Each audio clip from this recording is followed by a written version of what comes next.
गुजरात के वडोदरा शहर में नवीन कलेक्टर कार्यालय में समन्वय बैठक का आयोजन किया गया।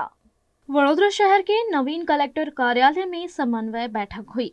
इस बैठक में विशेष रूप से जिला कलेक्टर अनिल घामलिया, डीडीओ ममता हिरपरा, डीवाईएसपी रोहन आनंद, अखी कलेक्टर भरत पटेल, जिला पंचायत अध्यक्ष गायत्री मेहड़ा तथा विधायक धर्मेंद्र सिंह बाबू, अक्षय पटेल और चैतन्य सिंह झाला सहित अन्य वरिष्ठ अधिकारी मौजूद थे। बैठक में विभिन्न महत्वपूर्ण मुद्दों पर चर्चा की गई और पिछले बैठकों में उठाए गए पुराने मुद्दों पर भी प्रस्तुतियां दी गई। प्री मॉनसून कार्यों को लेकर 4 घरा सदस्यों द्वारा समन्वय समिति में अपनी प्रस्तुतियां दी गई। आगामी मॉनसून को ध्यान में रखते हुए सड़क और रास्तों की मरम्मत एवं सुधार कार्यों पर भी विस्तार से चर्चा हुई और आवश्यक सुझाव भी दिए गए।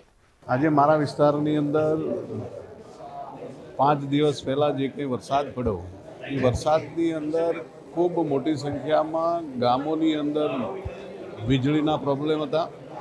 एनी खास करीने रजूआत करवामां आवी कारण के हजी सुधी अमारा जे खेडूतो छे એ ખેડૂતોના કનેક્શનો આજે પણ ચાલુ નથી થયા અને ખેડૂતોને પાકને ખૂબ મોટું નુકસાન થાય એવી પરિસ્થિતિના કારણે આજે સંકલનની અંદર કહેવામાં આવ્યું છે, એ લોકોને સૂચના આપવામાં આવી છે કે વહેલામાં વહેલી તકે આ વીજ કનેક્શન ચાલુ કરી અને ખેડૂતોની ખેતી ના બગડે એની પૂરતી કાળજી લેવામાં આવે।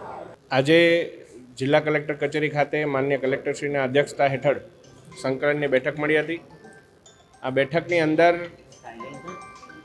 જે MGVCL અને જેટકોના ઇન્સ્ટોલેશન્સ છે કે જે પૂરની પરિસ્થિતિ, વરસાદની પરિસ્થિતિમાં જો એ સબમર્જ થાય, એ નીચાણની હાઇટવાળા તમામ ઇન્સ્ટોલેશન્સના કારણે આજુબાજુના વિસ્તારમાં વીજળી પણ ખોરવાઈ જતી હતી।